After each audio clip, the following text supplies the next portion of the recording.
Year called for losses now anticipate further gains, while 2023's optimists have turned conservative in their expectations. Although, what did we hear from Ryan Dietrich? He's getting a little bit nervous because those who were negative because of this. Yeah, this is what has him concerned. Yeah. And this is also what Bloomberg News equities reporter Alexandra Semenova writes about in her most recent Taking Stock. She joins us here in the Bloomberg Interactive Brokers studio. By the way, you can subscribe to the Taking Stock newsletter and see these stories as soon as they come out early in the morning. Alex, good to see you. So U.S. stock forecasters have done a 180. Are there any bears out there left? Yeah, great to be on with you guys. It's interesting. I wouldn't say that the people who were optimistic last year are necessarily bearish, but there is concern among them that way too many people are getting on the same side of the boat. So the perfect example, happened this week. SocGen's Manish Kabra, he's the head of U.S. equity strategy there. He came out and he actually delivered the highest S&P 500 target on the street right now, 5,500. This is what Ryan Dietrich was just talking about, and I think I misspoke because that's what he was saying, that everybody who was pessimist is now, or pessimistic, has become optimistic at this point, and that makes him a little nervous. So that kind of plays to that. Yeah, Manish Kabra, he's someone who at the end of last year, was he pessimistic at the end of last year? So he did late last year kind of bump up his target, but towards the end of last year, he was still saying that eventually a recession would happen, and he expected at some point that stocks would fall below 4,000 by mid this year.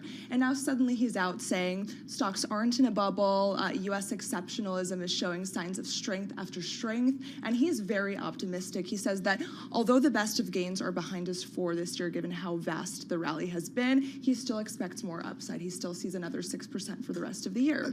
5,500 is only 6%. Yeah. It's not a lot. That's what I was going to say. Is if this is the highest target that's out there right now, I have a feeling we could see some other revisions in the near future, Alex. Yeah, I mean, you can kind of look at it two ways. On one hand, it does seem like everyone is suddenly getting bullish. Anecdotally, you hear firm after firm revising their targets. But at the same time, these targets aren't moving that much higher. It's not like anyone is really calling for gains of 10 to 20%. They are implying a little bit more upside. But then on the other hand, yes, it seems like a lot of folks who were skeptical are now very bullish. And then some of the folks who correctly predicted the rally last year, who were outliers, are now getting a little bit more conservative. Brian Belsky at BMO Capital Markets, he's someone who's kind of ever bullish, and I spoke to him just yesterday, and now he thinks that a correction is coming. He says that, we've gotten overextended, we're due for a pullback, and he doesn't like that everyone is suddenly, experiencing FOMO. All right, I don't want everybody to kind of hate on me, but how many times have these strategists, forgive me, we like you, we talk to you, but they don't always get it right? Yeah, Cameron Kreis, our macro strategist here at Bloomberg, did a really interesting study recently and found that the correlation between these predictions that they put out and what the market actually does is actually zero. So it is a very, very hard job to be a Wall Street strategist. It's such a level of precision that you can't quite hit, but at least directionally you want to get a sense of where everyone stands. And for the most part, people think that this can continue. Any names in particular that are jumping out for you today? Obviously, we talked about Reddit's down a little bit. Anything in particular? Yeah, of course, we're looking at Lululemon, kind of concerns about consumer weakness presented there. Apple is an interesting one, of course. It's had a really difficult run this year. The stock wiped out, yesterday, $115 billion in market value. Down 11% this year. Breaking with the Magnificent Seven stocks that have driven the market higher. But that could actually be a good sign because there are all these concerns of a bubble. And when we're seeing some of the names break from, this monolith that was moving all together, that's a sign that we're not necessarily in bubble territory. Look at Apple, look at Tesla breaking from some of the other names. Yeah, a lot of stories certainly on Apple. We're going to talk about Apple a little bit later on. Alexandra, thank you so much. Alexandra Semenova joining us here in our Interactive Brokers studio, of course, Taking Stock, Bloomberg News equities reporter. Let's switch gears, Tim. Yeah, let's switch gears. So it was a big week for IPOs. Reddit raised nearly $750 million, pricing shares at the top end of the range. Shares surged in their debut, closing higher by more than 48% yesterday. The other big tech IPO of the week is the semiconductor-based connectivity company, Astera Labs, surging 72% in its debut and continuing to climb higher in subsequent days. Carol, in fact, about $9.1 billion has been raised this year via IPOs on U.S. exchanges. That's according to data compiled by Bloomberg. It's an increase of around 160% compared to this point last year. So does that mean we're seeing a thaw It's a good question, right? in the IPO market? I don't know. Okay, Kelly Rodriguez has his finger on the pulse of what's going on with pre-IPO companies. He's the CEO of Forge Global. It's a company that gives investors access to shares of privately held companies and gives employees of those companies the opportunity to sell those shares. So if you want to buy shares of OpenAI or Anduril, for example, accredited investors can do just that on Forge. Kelly, good to have you on the program. You've got a great view into the IPO market. Are we all good now? Is the thaw happening? Yeah, it's happening. It's a question of how quickly is it happening. As we're seeing IPOs start to gain traction, buyers are coming back to the private market, which is a good indication. So how different is it than last year, for example, at this time? Like, give us some numbers about who's coming back and how much they're coming back. Well, first, let me just remind everybody, we run the leading private securities marketplace, and we track a lot of data. And so we just put out our private market update. And here's what we're seeing. We're seeing a shift, for sure. Buy interest has exceeded sell interest for the first time in over 2 years.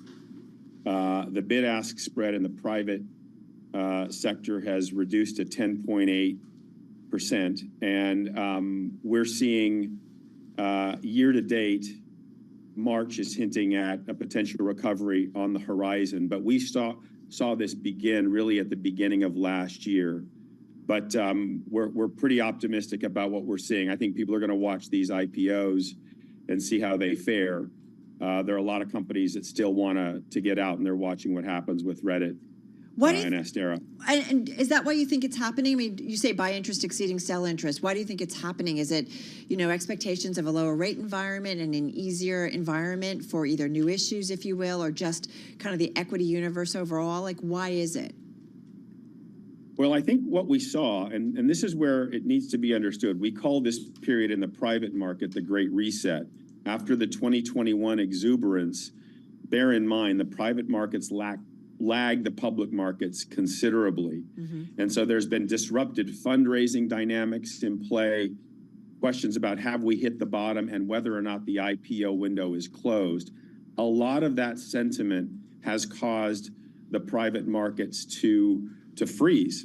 And so the thawing really started later than what you saw in the public markets.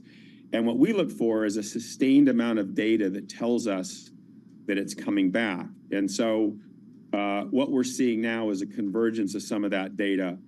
Example being the 75 most liquid names are in the Forge Private Market Index.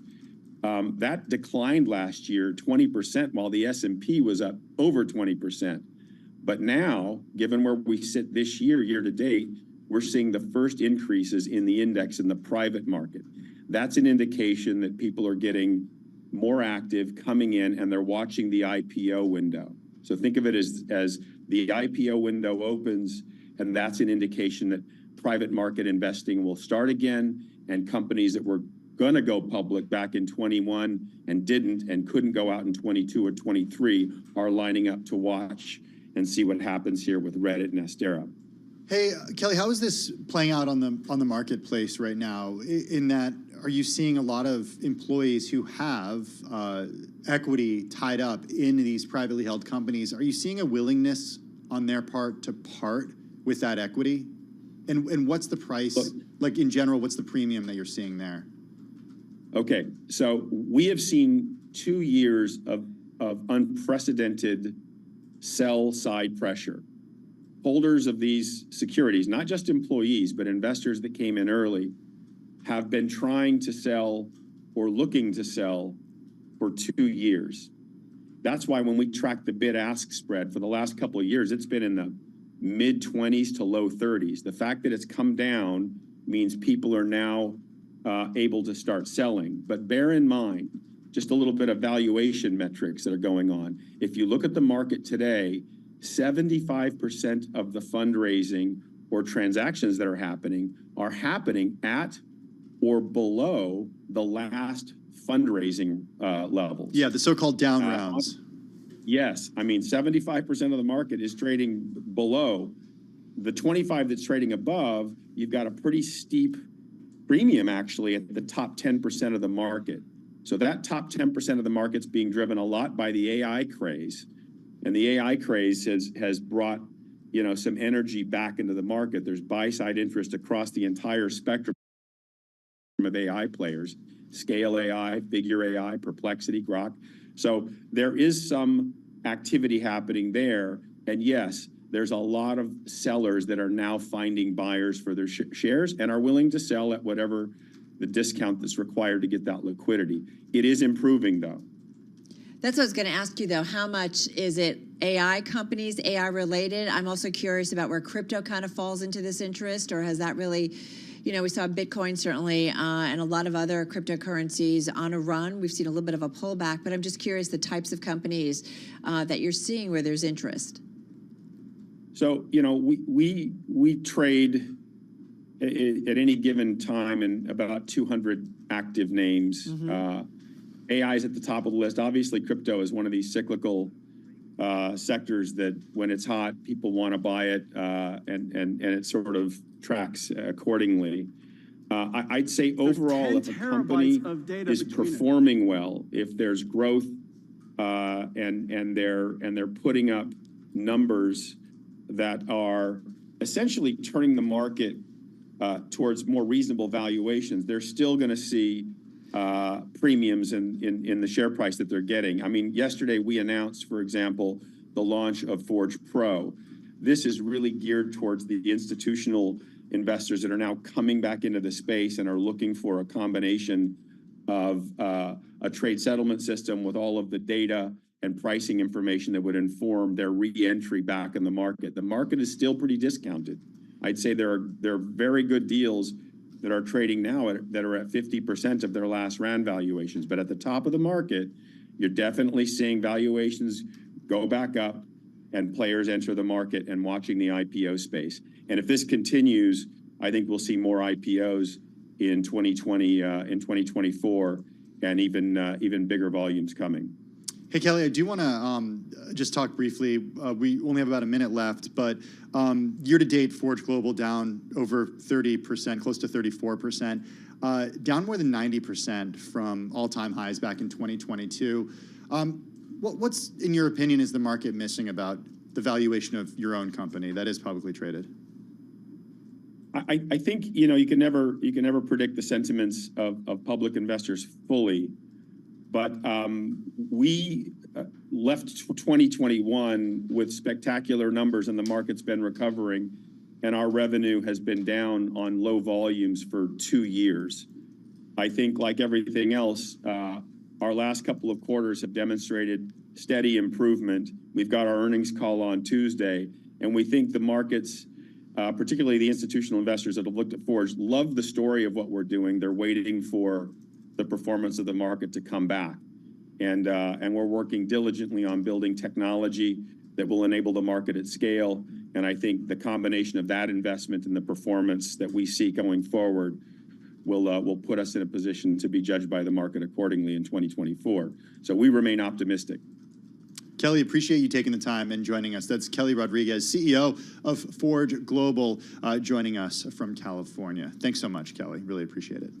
All right, everybody. Want to get back to what is one of the top stories, certainly on the Bloomberg and certainly around the globe. Princess Catherine, as we talked about an hour and a half ago, being treated for cancer. She said in a video statement that was put out, shedding light certainly on a focus on the royal family in terms of health, her health, as well as King Charles. Kate, the Princess of Wales, she did come out and talked about her surgery in January, uncovering the presence of cancer. She has subsequently been undergoing chemotherapy, which she described as preventative. Joining us now from our London bureau, we got Bloomberg News reporter Tiwa Adebayo from London right now. Tiwa, it's been about an hour and 20 minutes since we learned about this. Obviously, a really terrible, I think, moment for so many people, especially for people who you're around in the UK. How has this news been digested over the last 90 minutes or so? Well, it's certainly what I would describe as quite a shocking development in this story. Of course, speculation about the health of the Princess of Wales has been rife in the UK and around the rest of the world now for a few months. We had potentially expected some sort of statement from the palace about the health of the Princess of Wales. We saw in February the King with his cancer diagnosis. There was a statement released from the palace saying that he was undergoing treatment. Perhaps we expected something similar to this about Kate's planned abdominal surgery. However, this new diagnosis has definitely come as a surprise, and it does come off the back of a rather difficult period for the royal family. It's just 6 weeks since King Charles III was diagnosed himself with cancer, since he shared that diagnosis and took a sort of back seat from public service. And in that time, we were perhaps hoping that the other senior members of the royal family, like Catherine, like the Prince of Wales, Prince William, we expected them to step up and kind of fill that void that had been left by the King, who's taken a step back from his duties. And this will throw perhaps a spanner in the works for the royal family as they look to plug that gap in terms of royal engagements.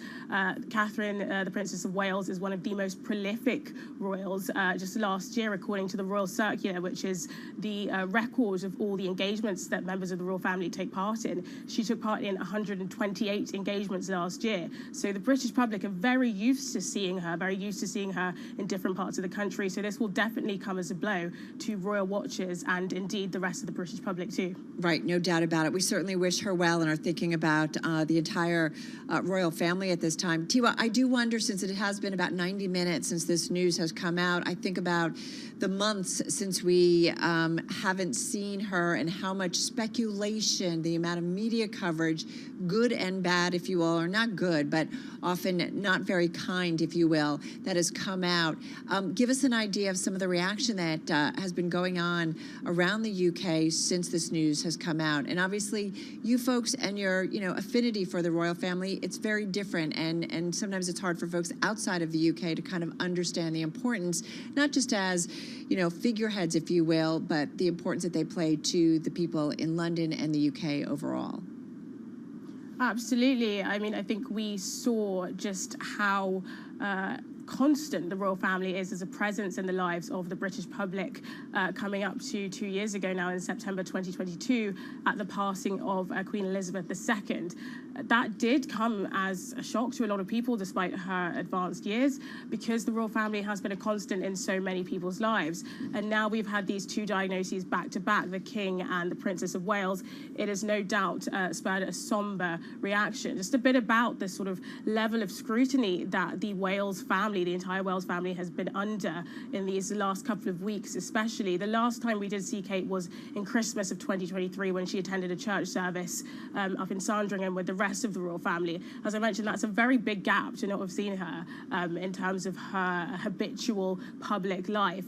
And so a lot of people were very worried. There was huge speculation on social media that was, of course, only fueled by the revelation that a photo that was released of the Princess of Wales on Mother's Day with her children had been digitally altered. That coming from the Associated Press, who actually issued a notification to withdraw that photo from circulation. So there have been a number of questions about, not just about the health of the Princess of Wales, about her whereabouts, and also about the general communications approach of the palace, of the royal family, particularly with regards to these difficult issues of health.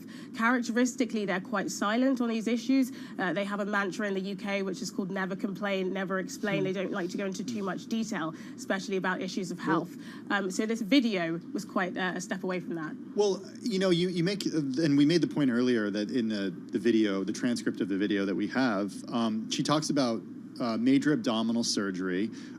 She thought that the condition was non-cancerous. The surgery was successful. However, tests after the operation found cancer had been present. What's the expectation right now? We don't know what type of cancer. We don't know what type of surgery.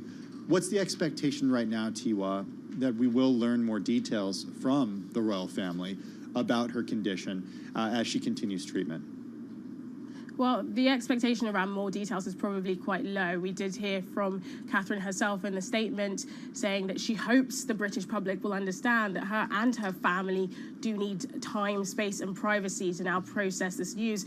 Of course, the couple, the Prince and Princess of Wales, do have 3 young children, George, Charlotte and Louis, and she mentioned that she'd been trying to give this news to them in the most appropriate way possible. So it's likely that we won't see her now for quite some more time. She'll be withdrawing from public life. She did say that she hopes to get back to her work because it brings her a lot of joy. But in terms of updates, further updates from the palace, this is about as much as we've seen in terms of these sorts of announcements. They're normally just a statement. So the fact that we were given a video and we heard directly from Catherine herself is quite a break from character. So it's unlikely that we'll receive any more information, at least in the near future. All right, really appreciate the update on that. Joining us from our London bureau, Bloomberg News reporter Tiwa Adebayo, joining us, as I said, again from London with the latest on Princess Catherine. All right, we're going to switch gears, kind of go back to the markets, but more broadly, a company and a stock that is so important to what we see in the market trade. And Tim, it feels like they have been in the news almost every day this week. Yeah, I think fair to say it's been a huge week for Apple, not necessarily in a good way at all. Breaking earlier today, Apple winding down a long-running project to design and develop its own smartwatch displays, putting an end to another pricey research and development initiative. That story coming out a little earlier today by our own Mark Gurman. And then, Carol, yesterday Apple shares sinking more than 4% and raised $113 billion in market value. This after investors learned that regulators on both sides of the Atlantic got their eyes on Apple. All right, for all that we need to know on the week that was and still is for Apple, we bring back Mark Gurman. He's Bloomberg News Chief Technology Correspondent, joining us from Los Angeles. Mark, good to have you here with us on a week where we started off with a story you came out with, an exclusive on, Apple and Google working together on AI. How are you thinking about Apple and all the news that's come out, and what's kind of top of mind, most important for you? I mean, top of mind, of course, is going to be the Department of Justice lawsuit against Apple. I have a ton of thoughts on that. I saw the stock sell off yesterday. I can give you 10 better reasons to sell your stock than this DOJ lawsuit. I think it's filled with, frivolous allegations. I think the Department of Justice showed a lack of understanding of certain consumer technologies and how certain Apple features work. But that's not really relevant. If this goes to trial, they'll have much better evidence and much better preparation in front of a jury there. And I think Apple's going to have to make some major changes to its operating system. Wow. I don't expect the changes to be much different than what you've seen in the European Union because of the Digital Markets Act. So I don't think it's going to have a profound impact on the company's bottom line. But still, this is the government getting involved and forcing some major tweaks. But Mark, could it threaten the way that Apple has built its ecosystem? Does it threaten to open up the ecosystem and force Apple to do some things that they would argue would not necessarily be in the best interest of their own Apple users? Well, it's an interesting thread to pull on, right? I mean, if you look at the changes that the government is asking for, they're asking for things that I think would be beneficial in some cases to consumers. But what I don't think they've done so far, and this is just in their 88-page lawsuit filing, there's a lot more to come, I'm sure. They haven't really made the case about how consumers are harmed. Certainly things can be a little bit better. They made 5, key points: super apps, cloud gaming, messaging, tap to pay, and interoperability between third-party smartwatches and the iPhone. I certainly think Apple could go a step further to make third-party smartwatches, Google Wear to name one, Samsung smartwatches to name another, to make those work better, certainly with the iPhone. I think Apple should open NFC so Chase or Amex or what have you can create their own payment application for the iPhone, make some additional revenue there, probably take a little bit of a revenue hit, being Apple, that is, on Apple Pay. Now, you understand why Apple reserved NFC for Apple Pay, right? It's a much better integrated, more private, secure experience. You're talking Apple has NFC, near-field control communication, over. right? Yes. Okay. Well, everyone calls it NFC. Okay. But that chip, and certainly you know why Apple has done that. They need to protect their bottom line, and they think it's a far better experience. But I think that, Chase should be able to come up with their own tap-to-pay app if they want to, right? Apple can't limit that. And I think that is a concession Apple could make without, redefining its entire business model. Certainly there's going to be consumers who choose to use Chase. But there's going to be consumers like me who wants to stay entirely in the entire Apple ecosystem and will continue to use Apple Pay. Now, where things could get nasty, Chase, this is just a continuing example. I have no knowledge of this. Let's say they build their own tap to pay app and they say, we don't want to participate in Apple Pay anymore.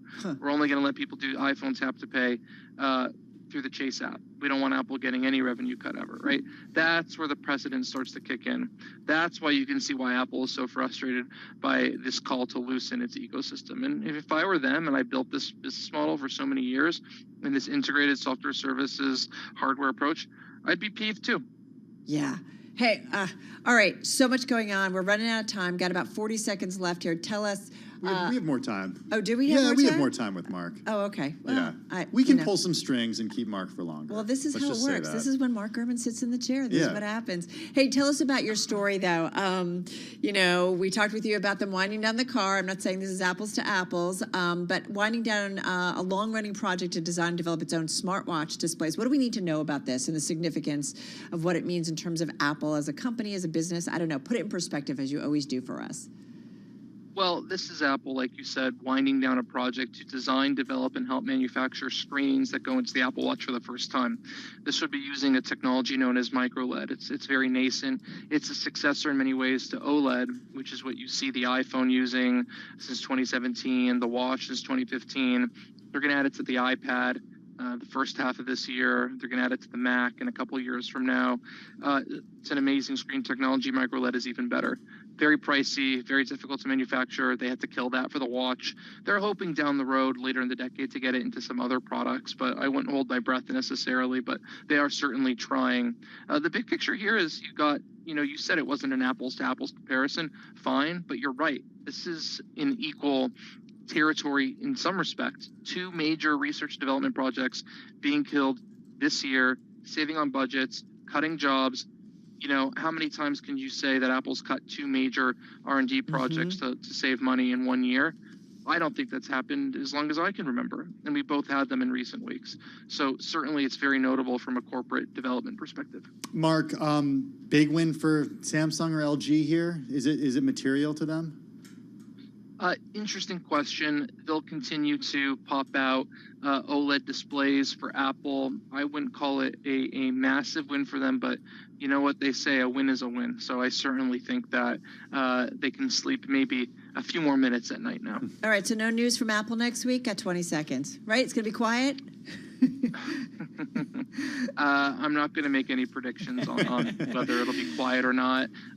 If the last 2 months in my lack of sleep or any indication, I think it's going to be busy as usual next week. Certainly feels that way. Listen, kiddo, thank you so much. Always appreciate it. Mark Gurman, he's Bloomberg News Chief Technology Correspondent, joining us from LA. Looking at Apple shares, they're actually up about 0.9%, but as Mark reminded us, quite a sell-off yesterday. The stock was down about 4% on that news of concerns, the Justice Department suit and so on. The stock is down about 10% this year. $113 billion in market cap shaved off just yesterday. It's almost a $2.7 trillion market cap company. Yeah, that's a lot of money, though.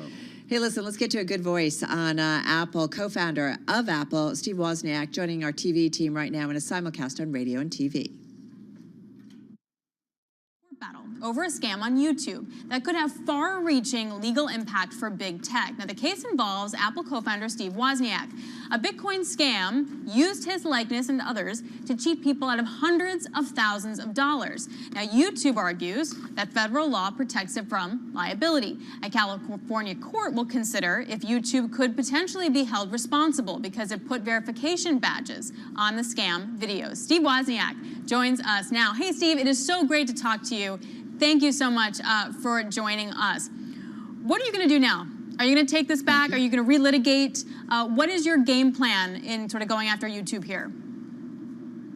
Well, we are going to litigate. We sort of were prevented from litigating originally because they just ruled Section 230 kind of obscure. So we couldn't take depositions. We couldn't find out inside what sort of algorithms Google had to do the verification marks and such not, and to send it to certain parties. What are their algorithms, you know, AI, algorithmic intelligence. So we'll go back and, yeah, we're going to take this one as far as we can. So you mentioned Section 230. That, of course, protects internet companies from liability for third-party speech. What's your view on this federal law, and has it changed as a result of the action that you've experienced?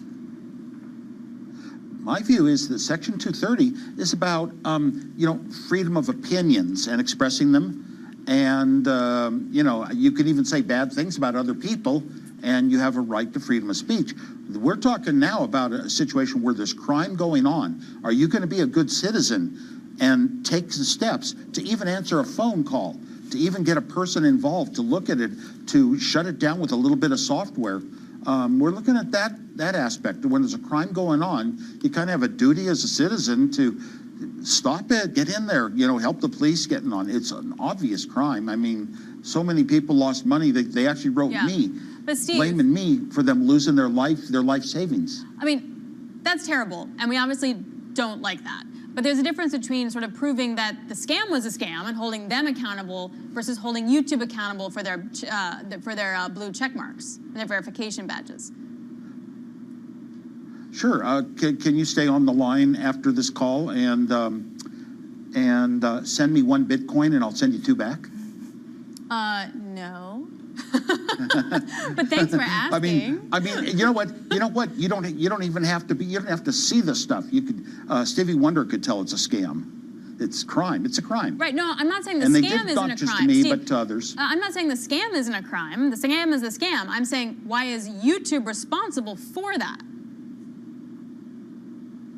Well, YouTube actually verified these, I don't know, parties or whatever, and then sent it to select people that were already interested, perhaps in cryptocurrency. They have a definition somewhere. We couldn't do discovery yet.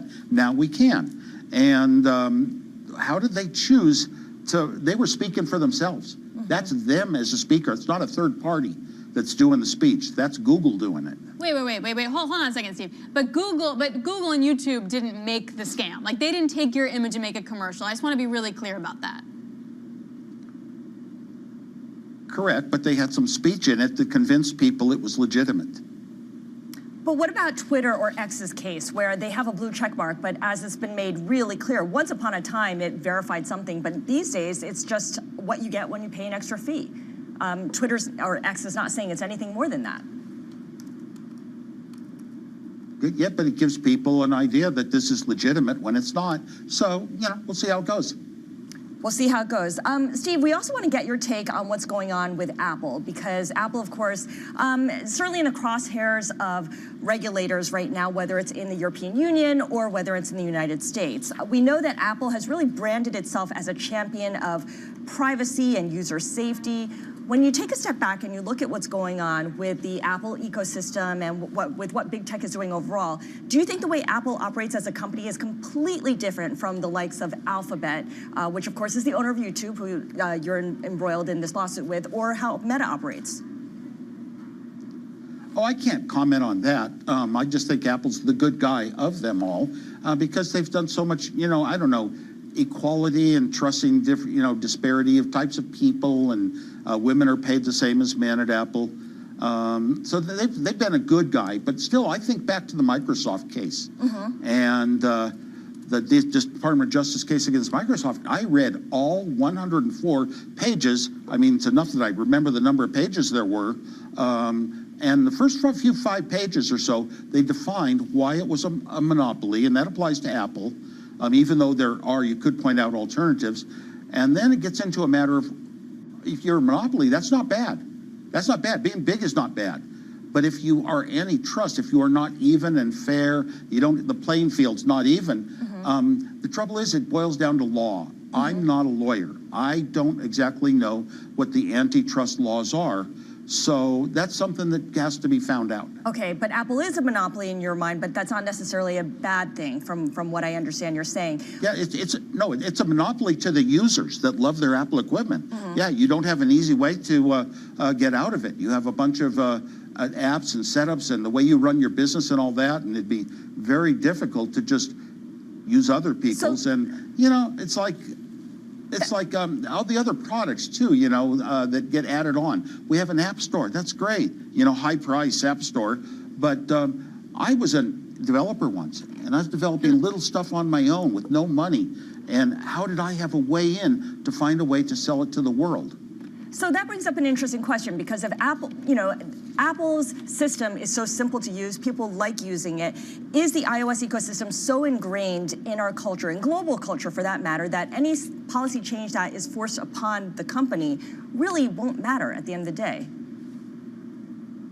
Well, nothing in big tech's easy to use anymore. I'm sorry. You don't own anything. They make changes that you have no control over. Every upgrade seems like a downgrade. This is true of all the companies. It's just ease of use. Apple got that reputation way back 30 years ago or so, back with the Lisa computer, and we were making things that were intuitive, where the human would do something that seemed to make sense and it would work. And now you have to search for it sometimes. Where did they move it to? Everything changes. You have to subscribe. You don't own products anymore.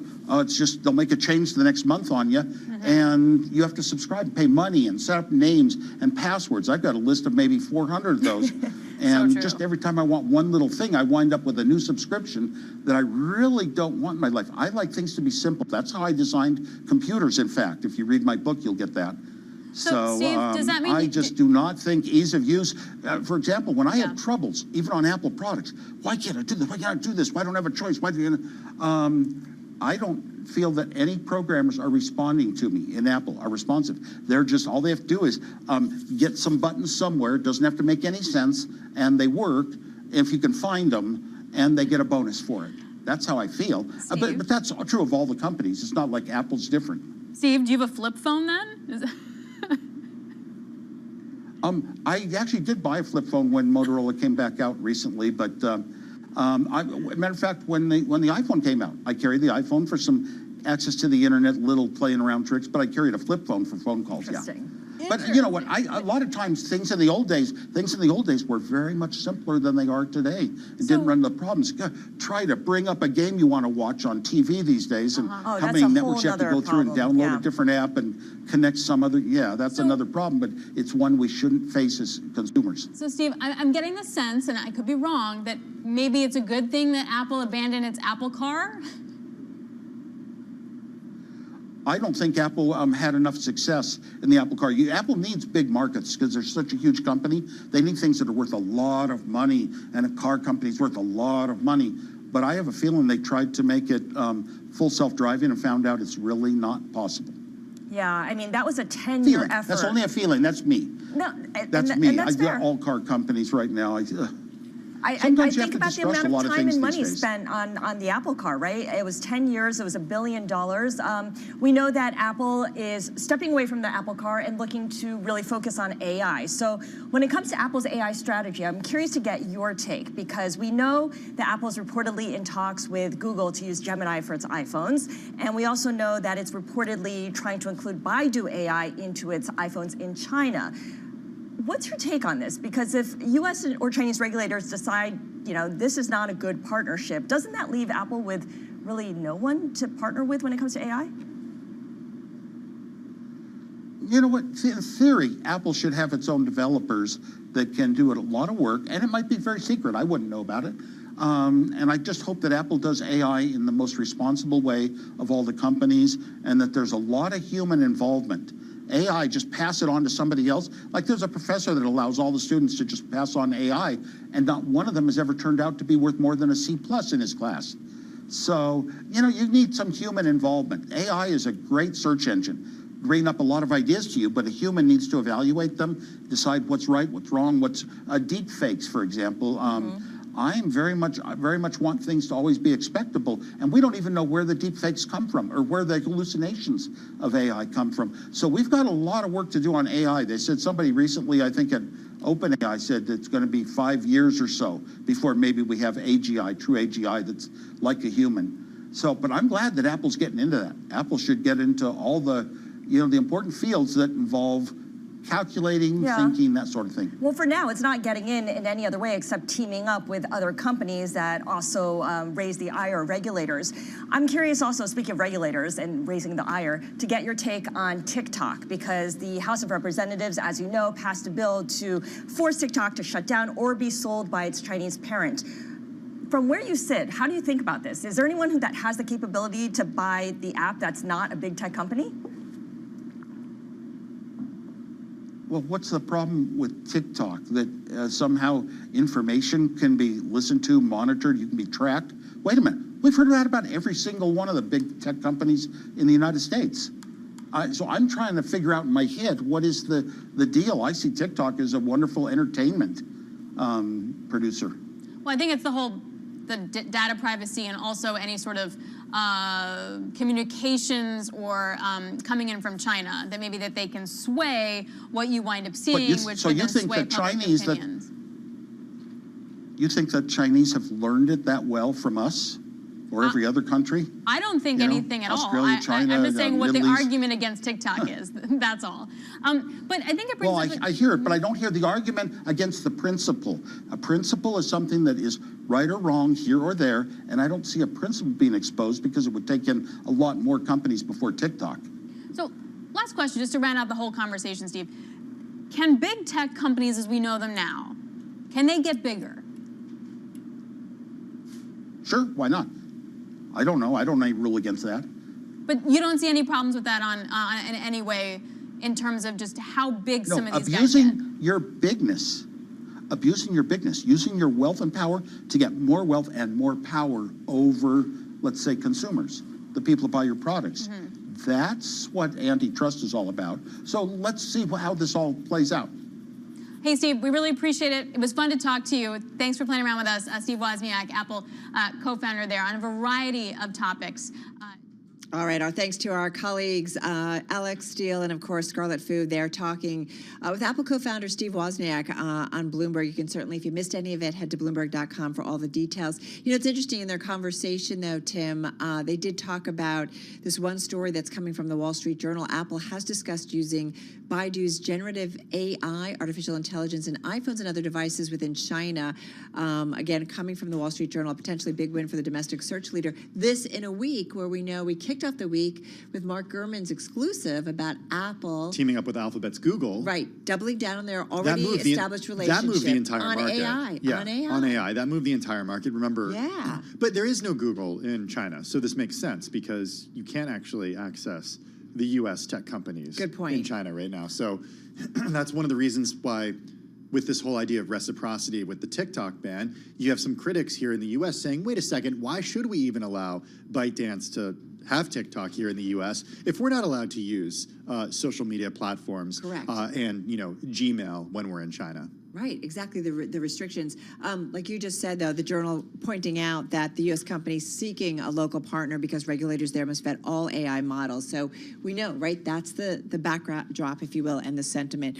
Just a quick check on Apple shares, if I may, on this Friday. Up about 0.75%. Yeah, not too shabby after a 4% decline. That really kind of did a little bit of a haircut off their market cap. It is still, though, a $2.6, almost $2.7 trillion market cap company. All right, you are listening and watching Bloomberg Business Week. Carol Master, Tim Stanovic. This is Bloomberg. I'm driving in my car. I turn on the radio. How about you let me drive? Oh, no. Who's gonna drive you home? Honey, please, I'll do the driving. Drive on. Excuse me, I want to drive. It's the question that drives us. This is the Drive to the Close. That funky music will drive us till the dawn. On Bloomberg Radio. All right, everybody, TikTok, as I like to say, as we get ready to wrap up a market day. Friday just got about 13 minutes left in the session. It's not only about wrapping up the trading day, but also the trading week. And as we've been reporting, we've been bouncing around a lot. Right now, you've got about a 2-point decline on the S&P 500. So if we end in the red today, we would not get a 21st record. That's correct, and I know this because I was listening intently. You were not earlier listening. to John I could Tucker. Tell you weren't listening. And he Pins told and us needles on every word you say, John Tucker. That if the S&P 500 closes higher today, will be the 21st time so far Which this is year. pretty remarkable, John, if that happens. Yes, Carol, that would be remarkable. What do you want me to say? I listen to your every Just word. He does not listen to every word that Actually, I say. my 401k, I've been tracking it, and for the first time in a very long time, it's like I feel like you know. I can retire? No. Mr. Money, retire from this? Never. They'll have to kick me out. Ouch. No, it's been like quite a bump up from those October lows. Dow is down about 257 points. It's at about 0.6 to the downside.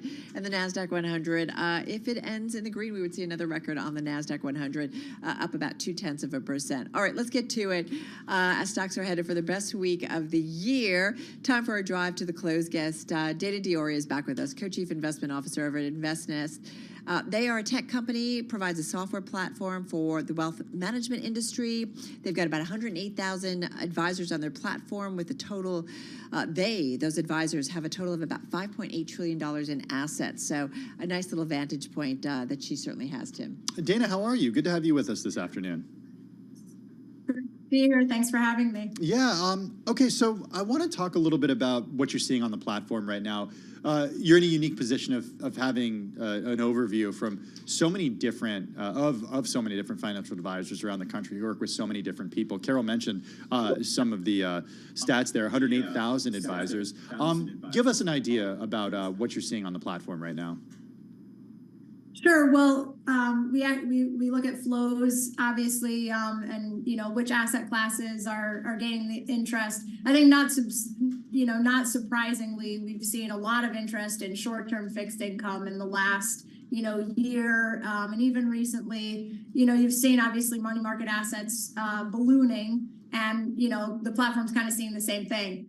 U.S. equities as well have been an area of, just in terms of the overall allocation, if you take the average allocation across the different programs, U.S. equity, short-term fixed income, those are areas that have been gainers. Okay, so how is that different than where we were, let's say, a year ago? I mean, Carol and I have talked about this quite a bit. We're up close to 30% right now in the S&P 500. Not quite there since those October lows of just a few months ago. How is the activity different than what you saw a year ago when there was so much concern out there that the U.S. would be in a recession imminently? Yeah, I think there was definitely a lot of, there was a lot of talk around, hey, we need to shore up fixed income positions and make sure we're rebalanced properly into fixed income. And that I would say is probably the big difference. I mean, of course, to be clear, right, we're a platform with advisory assets that are across asset allocated models. Right. So these are incremental changes that we're going to see, right? Most people are, fully allocated, but those are the big ones I'd say are the differences between what we saw a year ago and where there was maybe more interest in some of the different fixed income than there is. Any sentiment out there, like we were talking earlier, Dana, that all of a sudden it seems like the pessimists are all of a sudden now turning optimists and people are kicking up their targets for the S&P 500. When everybody gets optimistic, I'm like, it doesn't make me feel good. But tell me what you're seeing in terms of sentiment indicators and maybe what it tells you about the outlook here. Yeah, certainly we sit at the junction of a lot of different research, and you're absolutely right. It's hard to be a bear in this market, but we're about 2 years after the start of the tightening cycle, and ironically, now is when you might want to be shoring things up traditionally for the expectation of potentially not getting that soft landing. So I would say that there's not a lot of bears, and there is, obviously discussion around this bull market versus other bull markets, small caps versus large. But I do think, at the end of the day, there are plenty of people who recognize that, yes, I should still have ballast in the portfolio, right? And nobody's kind of moving away from that. And yes, we're not going to get probably as many interest rate decreases, all else equal, what we know today, that as maybe we thought we would. And we're not necessarily completely out of the woods. So, hard to be moving out of markets, and certainly we're not recommending that people do. Right.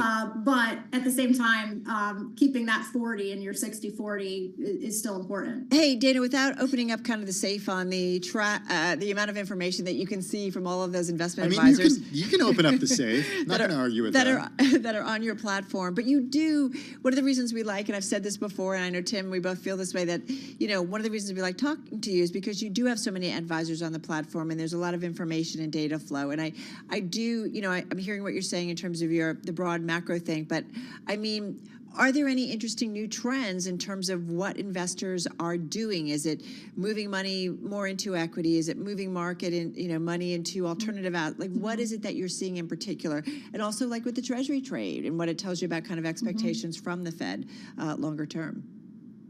Yeah, it's not at the aggregate level. It's not a ton of tactical. I will tell you, interestingly, we're monitoring Bitcoin and the new spot ETFs there pretty closely. We have, obviously Grayscale on the platform, and is there going to be, movement from Grayscale into some of the Bitcoin ETFs? You've seen the spot Bitcoin ETFs kind of just explode within literally a month, at an industry level. And so that's kind of something we're watching, and we're seeing assets starting to flow that way as we would expect. I think it's an interesting place if you're, a financial advisor. Perhaps your clients were doing their crypto trades outside of what you oversaw. Now you've got vehicles where you, as the advisor, if the client wants to do it, it's a speculative trade, no question about it. But if your client is doing, Bitcoin, would you like that to be something that you at least oversee, that you can at least offset from a tax perspective, or kind of monitor and keep discipline around the size of the position? So I think that's one, in terms of just kind of popping things, that's one area that I would point to. How would you characterize the interest overall on the platform in it as an asset that people actually want in their portfolios? I will say to you that the managers are kind of, they're stepping carefully on this. What's interesting about it, I think, is that certainly you've seen the big asset managers come out with these funds. But I would say that to a certain extent, that sort of de-risks maybe what people were already doing. If I wanted access to spot Bitcoin, I can get it now in a vehicle that's backed by these very large asset managers. And so to a certain extent, that might de-risk if I was already going to be in it. I think what's interesting to watch with the asset managers is, when do some big asset managers start putting this into, or if they start putting it into big asset allocation models, because that now brings in clients who would not on their own otherwise have gone, and it kind of legitimizes it in a very different sense. And so in a sense brings the risk into the model, depending on what you think, is a reasonable risk. There is research out there that, the upside potential is so high, and people like that lotto payoff, that small allocations, 1% to 3%, aren't an outrageous idea. But at the end of the day, does that belong in, a fully asset allocated model that's there for the client's retirement? So I think that's going to be the interesting thing to watch. We haven't seen any big model management doing that yet. Hey, what, Dana, is a smart conversation around small caps versus large caps versus maybe mid caps? We talked with Ryan Dietrich earlier, and he's got some interest in the mid cap space. He was smart on calls last year, but I'm just curious, when you start to break down the market among the different market cap sizes, what's the smart conversations that you are hearing from some of your investment advisors? Yeah, the thing about that is that it's really hard to get away from large cap. Whether you're passively managed, you're in an index solution, or even if you're actively managed, it's very hard for active managers on the platform and anywhere, right, to be taking massive tracking error risk to this market, and missing out on, the drivers of return, which have been those, as ultra large growth stocks. So, any amount of tilting towards small cap, I think, helps alleviate some of that concentration risk. Obviously, you've been talking about Apple, and making no statement one way or the other on it, but just kind of does highlight the fact that the concentrated market does bring with it a certain amount of risk that we've ignored, and it's become, mega cap has become quality, synonymous with quality, but it is a concentration risk. And so I think there is an effort and an interest in, where the breadth in the market and having, an allocation that includes these non-mega caps. And I, right, on a personal note, small value has outperformed over time. So I think, to the extent you could take a little tracking error going there is not a bad idea. All right, we got to run. Hey, listen, Dana, have a great weekend. Dana Dioria, she's co-chief investment officer at Envestnet, joining us from Hartford, Connecticut. Just a few minutes left in the trading session, everybody. Heading over to our TV colleagues, going to get you down to the close, wrapping up the Friday day and, of course, the week overall. Heading over to Beyond the Bell. It starts right now.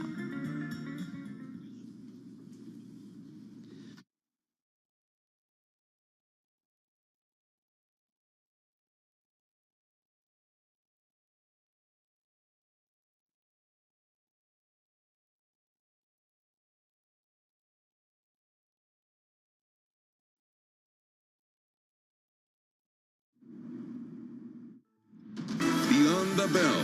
Bloomberg's comprehensive cross-platform coverage of the U.S. market close starts right now. About 2 minutes away from the end of the trading day, Scarlett Fu and Alex Steele here, counting you down to the closing bell and bringing in our radio colleagues, Carol Masser and Tim Stenovic, and welcoming all of our Bloomberg audiences across our many platforms. There's a lot of news to get through, guys.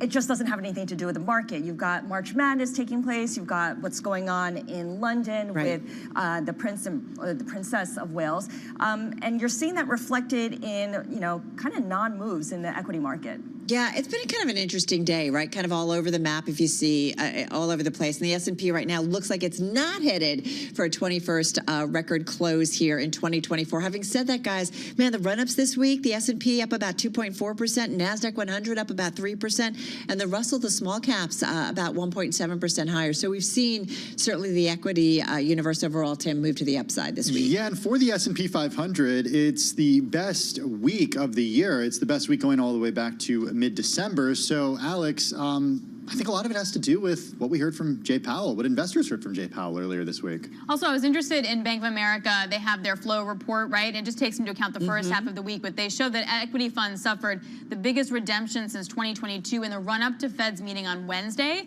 So you have to wonder if the last couple days after that was sort of repositioning on that. And today we're just taking a little bit of a pause, Scar. Yeah, a little bit of a pause. We certainly see that with volume as well today. Volume in the Dow, S&P, and NASDAQ down, at least for the S&P and NASDAQ, by 17% from the 20-day average. I guess everyone's watching basketball right now. Oh, yeah, you just throw me to sports. You just throw right, great. Yeah, everyone's watching basketball. Did you do a bracket, by the way? No, Did you do your bracket? I did not know. The eyes glaze over, guys. I didn't either, too. I don't know what to tell you. All right, well, there are the closing bells for the week. The S&P does not notch its 21st record high, down by 0.1%. The NASDAQ, though, at a record high of 0.2%. Guys, the Dow dragged down. This really feels like a Nike story at the end of the day, Carol. Yeah, absolutely. Really well said, right? It really kind of dragged down certainly a lot of those names in the sports or sports retailing space, if you will. Let me go to some of, actually the S&P 500 first. Let's go there. Overall, we're looking at, 123 names to the upside, 378 to the downside. So in terms of the tone, definitely more of a negative one, Scarlett. All right, let's take a look at the sector performances. What's notable here is your worst performers, very interest rate sensitive companies, real estate investment trusts and financials, each off by 1.25%. Consumer discretionary also under pressure from the likes of Nike and Lululemon. On the flip side, communication services up by 0.9%, tech also holding up, and utilities just barely positive. All right, guys, let me get to now some of the individual gainers in today's session. FedEx certainly atop that list at its highs, up almost 10%, finishing the day with about a 7.3% gain. We talked about it, right? The results after the close. The company's third quarter results beating estimates, so solid earnings. We like this name. We follow this name because it's an economic bellwether, so we'd like to see what they have to say. Big news, though, that definitely probably got investors' attention was that $5 billion buyback plan. Up here, UPS also gaining in today's session. That one at its highs was up more than 2%, finishing the day with about a 0.6% gain. All right, over to NVIDIA we go. FedEx, by the way, number one gainer in the S&P 500. The number two gainer was NVIDIA, up another 3% in today's session. UBS coming out, raising its price target to $1,100 from $800 a share, says the company sits on the cusp of an entirely new wave of demand from global enterprises and sovereigns. Dun, da, da, da. Yeah, I know exactly. All right, so anyway, NVIDIA top the gainers in the S&P and NASDAQ 100. Same story for Alphabet.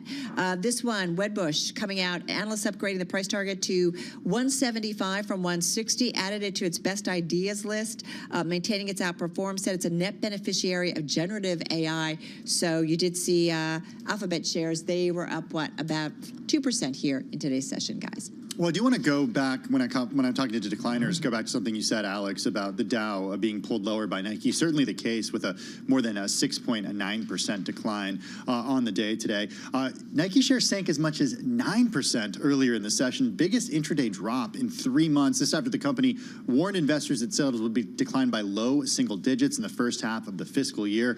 The company's third quarter revenue beat was offset by weaker than expected margins as well. I don't know if you guys saw this, but Nike also said that sales are going to take a hit as it responds to a growing challenge from upstart running shoe brands think On Cloud, Yep. and Hoka. So Those people, Hoka sneakers are so big and wide. I don't get that. I know nothing about any of these. I Which have, ones are they? I have the Hokas. Carol has the Ons. You guys are Exhibit A on why Yeah. Nike struggling. And Yeah, what are the that's- thoughts? Yeah, they're sneakers. They're fine. On Yeah. is actually pretty cool. And I actually, still- the way they sell them is also really cool. You go down there and they've got like all these sneakers that every size, and you can try them, and then you figure out what works, and then they'll go in the back room, and then they'll finally pull out like your own official pair. Oh, that's cool. Wait, but isn't that like how every shoe store works? No. Usually, no. Wait. Usually, they bring you out a new box, right? And then you open up the box, you pull them out, and you try it on. They actually have a drawer with every size of every shoe, and you just kind of pull it out, you try it on. It's like being at DSW and trying on shoes on your own. No, it's not like DSW. I've heard of Zappos. All right, can we Have you just guys heard of move on? Zappos? Can we just move on? Okay. I'm done I want with to stick with sneakers. retail and talk a little bit about Lulu because Lulu shares moving lower on the day. Shares falling as much as 19%, closing down by more than 15%. Biggest decline since March of 2020. We heard from Calvin McDonald, the company CEO, yesterday that visits to U.S. stores slowed at the beginning of the year. Shoppers bought slightly less than a year earlier. The company did report a slowdown in its U.S. business and lower than expected outlooks for the first quarter and the full year. I do want to check in on shares of Reddit after yesterday's move higher by more than 48%. Shares declined today by a little over 5%. Is that 5%? I think that's over 5%. This is 9%. You need to read. 8%. You need to get glasses. Is it 8%? No, you guys. 8.8. Okay, thank you. Just another reason we need a bigger TV in here. This is a really rough crowd today. Sorry. Just gonna say. Thank you. It's Friday. Reminder, the IPO was priced at $34 and it surged more than 48% yesterday. An honorable mention to DWAC, Digital World Acquisition Corp., the blank check company that plans to merge with Trump Media Entertainment. Shares were up as much as 12% earlier, but gave up gains after reports that shareholders approved a plan to merge with Trump Media as soon as this month. Alex, former President Trump could get a big payday, on paper at least, with this approval. The startup could start trading publicly early next week. Yep, definitely could probably use that in relation to some of the settlements. Taking a look at the bond market here, today you did see a pretty solid rally all across the curve, a little bit more buying in the back end, so yields lower than in the front end. But I do want to point out some technicals here. So the 2-year yield is sitting right at its 100-day moving average after you saw some pretty strong buying come in after the Fed. If you break below that, do we wind up going to the 50-day? Like, does it kind of kick in a little bit? So there are just some key technicals to be watching when it comes to next week for the bond market. Yeah, a lot of stuff to think about next week, right? We have a ton of data. New home sales coming out. We've got another read on inflation. We've got some read on the housing market. We've got consumer sentiment, which would be interesting to see coming off of some of the Lulu numbers, I'm thinking, and Nike, like what we get in terms of a read of consumer sentiment, because that's been obviously so important to all the spending that's been going on. Absolutely. Not at DSW. I like DSW. What's the problem with DSW? No, I'm just kidding. On is totally different from DSW, is Carol's point. I'm just trying to load the page. You know, one thing that I know you guys have been obsessing over, and we have as well, is Jerry Seinfeld now being a billionaire, which, like, who would have thought necessarily in the 1990s when his show first came out, and no one could really understand what it was about. Yeah, what I think is so remarkable about this analysis is how much money he's made in syndication and then, of course, in streaming, with that close to $100 million coming from Netflix alone. And I think one of my favorite parts of this analysis is that classic car collection that everybody knows from the series Comedians in Cars Getting Coffee is not even included in this analysis by the Bloomberg Wealth team. It's just a separate franchise That's on a its own. whole different kind of thing. You know, priceless maybe. Maybe it's priceless. Here's my thing. Don't you either have to be a Friends fan or a Seinfeld fan? Like, can you be both?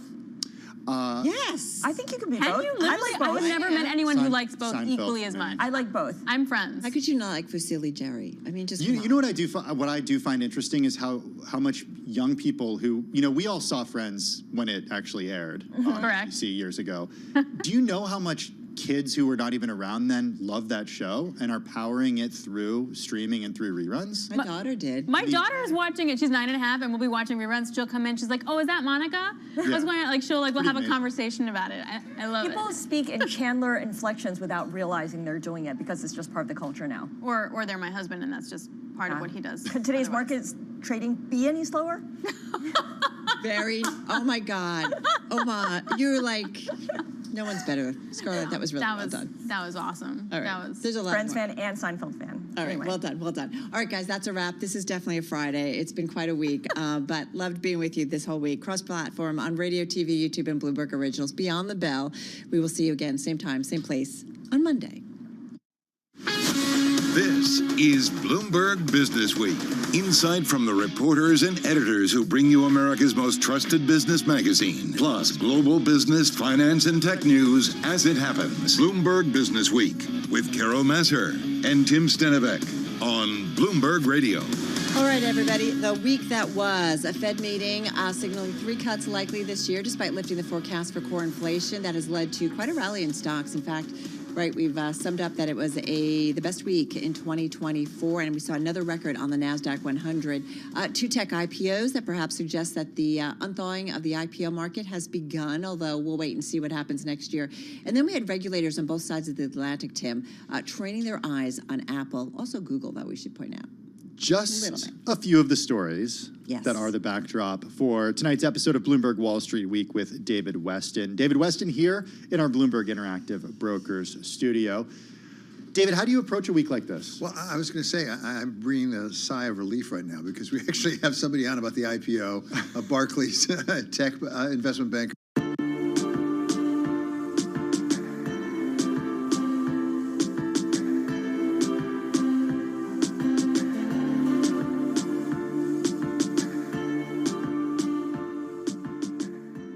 The way I think about culture is they call organizations superorganisms. It's a collection of people, but the collection is greater than the individuals combined. So 1 + 1 is not 2, ideally it's 3 and greater. So if you were to look at a single person, a person has a set of core values, they may have dreams and aspirations. If you kind of map that to an organization, you can also think of the culture as your core values, personal core values turn into corporate core values, your organization's strengths and weaknesses. All those things collectively combined is something that we kind of put a label on it called a culture. A culture is like a muscle memory. It's very hard to change a habit. It's very hard to just say, hey, today we're going to define our culture as XYZ. We're just going to change this way. Like, it doesn't work like that. It's a collection of people's habits. That's like, again, like a superorganism. So you have to like really nudge and create an iterative feedback loop. It's a slowly evolving thing. So that's why it's so critical. Like your day-to-day decision-making, day-to-day operation, everyday execution is really dictated by the culture of your organization, not by a couple of like checklists. It's not what you write on the wall. It's what you do and live and breathe every day. And that is the culture.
Christie and her shows, like Being a Billionaire, making a lot of money. It is kind of fascinating because we were talking about younger generation, whether it's Friends or Seinfeld. I have a 21-year-old who has gone through the, Friends and so on and so forth. But a show like Seinfeld, I mean, I'll still watch other younger generations.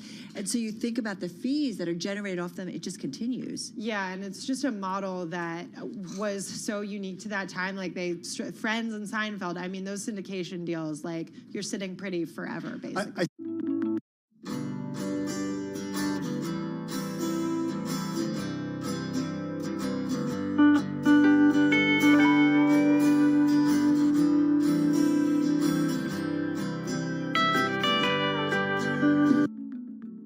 Okay, today I'm going to talk about how to succeed with a startup.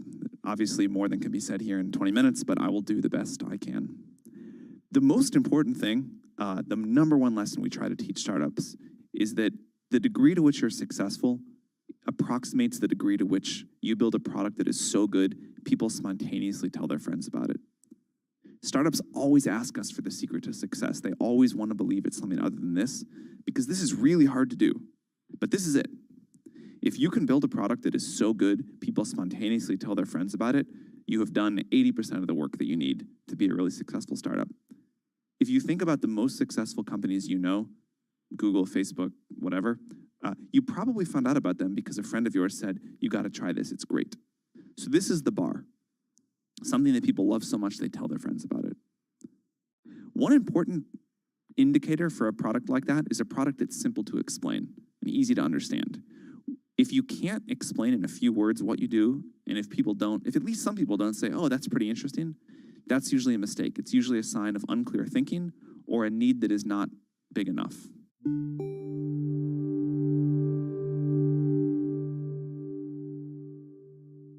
I want a bank that shows me what I spend instantly.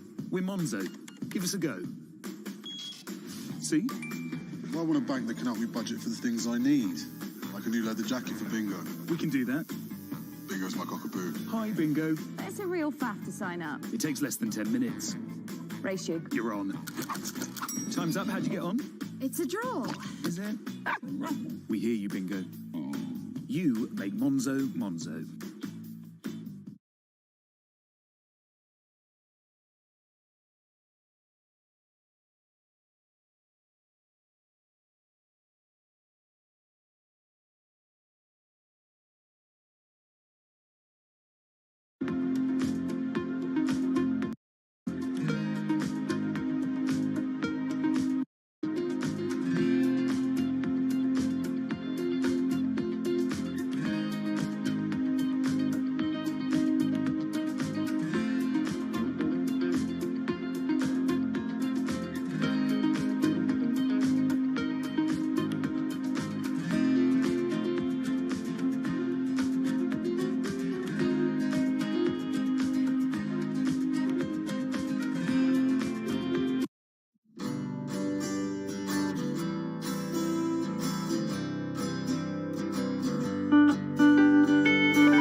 Another thing that startups need to look for is a market that is either started to undergo or is soon going to undergo exponential growth. I think this is actually related to one of the biggest mistakes investors make when evaluating startups. Investors always say, well, what's your growth rate? We care about the growth rate. Investors will forgive smallish revenue today if it's growing quickly. For some reason, people don't think about markets this way. But if you think about the most important startups, they are the ones that I start in small markets that are growing very, very quickly. 11 years ago, the market for iPhone apps was $0. It's now huge. And I think if you only think about the TAM today, you'll make a big mistake. What you really want to do is identify a market that's going to grow every year and be able to ride that up elevator.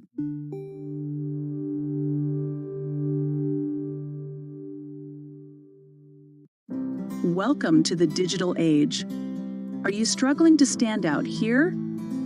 Don't worry. Meet Blue TV, who is your digital superhero.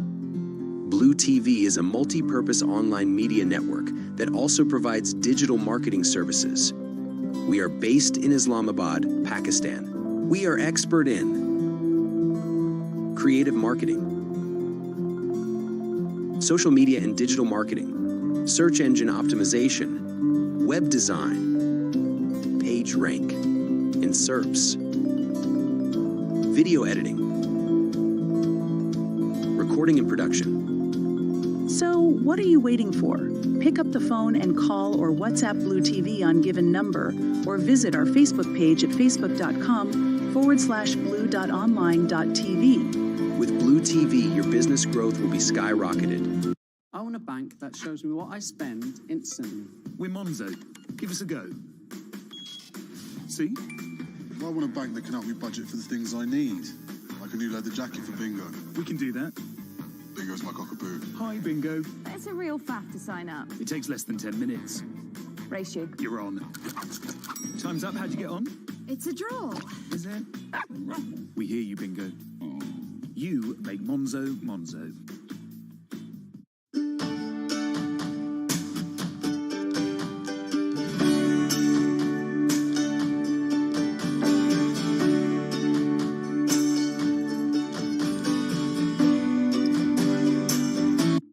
My general advice is continue to seek out companies or people that are maybe one stage or two stages ahead of you. And I think this is generalizable to not just to startups, but anyone seeking fast growth in their own professional lives, in their careers too. What does greatness look like? Try to seek out people who've been there, done that before, and then try to not connect with one, but try to interview 3, 5, 10 people to see what is a general pattern of greatness that look like that will get you to the next level of the company, next stage, maybe a year, 12 months from now, 24 months from now. Seek out people who kind of went down the path a few times. Then you'll start to find this pattern that start to emerge. What are things that you need to have 12 months from now, 24 months from now that you currently don't have? Then try to like build a path towards that. Almost like Amazon's or Jeff Bezos' mantra of working backwards. Think about what your end game or next stage look like, and then figure out your steps to getting there, and who do you need to work with, upgrading or coaching your existing team or recruiting from somewhere else to really level up your leadership. Because ultimately, the job of a CEO is to do 3 things, right? One is get the strategy right for your company, making sure it's executed, get the right teams onboarded, getting the resources, whether it be fundraising or allocating your resources. So it's strategy, people, or team, figuring out how you need to navigate those things to get to the next level.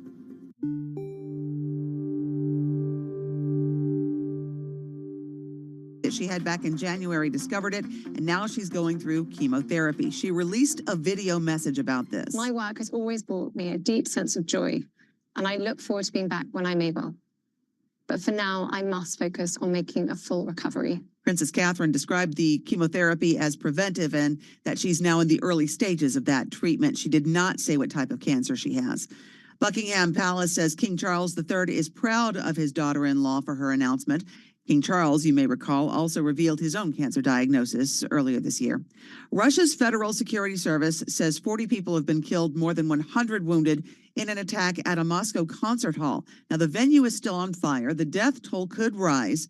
Several gunmen have evidently burst into the concert hall on the edge of Moscow, spraying visitors with gunfire, killing and wounding dozens.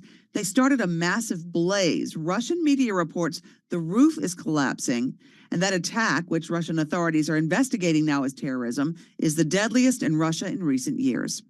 Senators are racing the clock to pass a $1.2 trillion deal to keep most federal government agencies open through the end of September. House lawmakers passed it earlier today. Republicans, including Andy Biggs of Arizona, spoke out against it. The crimes, the fentanyl death, the terrorist initiatives that are coming our way, you vote for this, you're funding it. You own it. Republican Representative Andy Biggs of Arizona, hard-right Republicans not happy about this legislation that had even made it to the floor for a vote. Republican Representative Marjorie Taylor Greene took the first steps to remove Mike Johnson as House Speaker. Global news 24 hours a day and whenever you want it with Bloomberg News Now. I'm Amy Morris, and this is Bloomberg. Carol and Tim. All right, Amy Morris, thank you so much. Have a great weekend. Carol Master along with Tim Stanovic, along with John Tucker. Just got a couple of minutes to go to wrap up Bloomberg Business Week for the week that was. So much going on. I think about the news flow, the Fed meeting.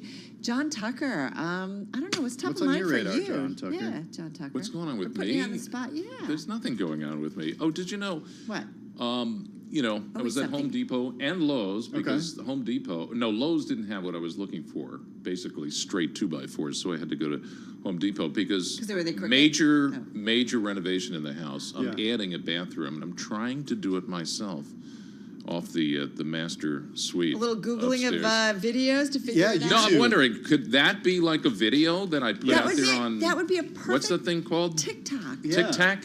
TikTok. That's the thing. The mint. Yeah, you kind of like you narrate what you're doing, John. You Here I talk am about cutting a hole in the wall. But I think what's interesting about this is people You have might to do tune dancing in. while you're People doing might it. tune in to see what could go wrong since you're doing it all yourself. They love train wrecks. Do they comment on like, Oh, yeah. no, you can't put a pipe there, moron? Yeah. Hey, And TikTok, but it's not like a. It's just like a minute, right? You get, yeah, you can short do short, videos. you can do longer ones. John, what are you not doing yourself in this renovation? No, I'm calling in a plumber to sort of look over It's a good idea. what it is that I've done. That's. I hate to say it. I The think electrical. Houston, we have a problem. We've created a monster already, and the first video hasn't even gone. Hey, but if you go over to YouTube, which you can watch us on YouTube, by the way, but you get patrons basically, and they pay to watch you. And Absolutely this could be another love business. YouTube because I think in terms of like learning how to do stuff, it's the greatest platform ever. Very true. And that includes like math and hard subjects in school and plumbing. I was able to fix our record player by watching a YouTube video in like 2 minutes. 2 guys on YouTube. There's the actually video that the two of you need to do. Record, just throw the damn thing out and get a new one. All right. We live in Brooklyn, John. I'm gonna have to have a turn record this. player? I'm gonna have to turn this car around, aren't I? You started it. John, I know that's what I do, and then I leave it. John Tucker, have a great weekend.